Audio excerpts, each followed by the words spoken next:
Financial भार आ रहा है और ना ही उनको और उनके ब्यूरोक्रेट के दिमाग को कोई तकलीफ दे रहे हैं। माननीय नरेंद्र मोदी जी से छोटी सी बात केवल कह रहे हैं कि आप जो है 21 महालक्ष्यों के लिए और 5 फंडामेंटल राइट के लिए 26 टास्क फोर्स बना दीजिए, जिसमें हम बेस्ट ब्रेन को, जिन्होंने इस फील्ड में अपने अपने फील्ड में काम किया है, उनको जोड़कर ऑलरेडी डेवलप्ड मॉडल को रिफाइन करके माननीय नरेंद्र मोदी जी से अनुमोदित कराकर जमीन पर उतार देंगे और ये 5 साल में संभव हो सकेगा।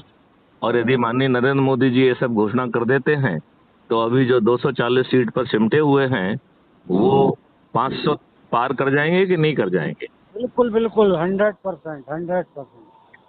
अब यदि मान लो माननीय नरेंद्र मोदी जी यदि नहीं मानते हैं तो ऐसे 543 लोग जिन्होंने अपने भागीरथी प्रयास से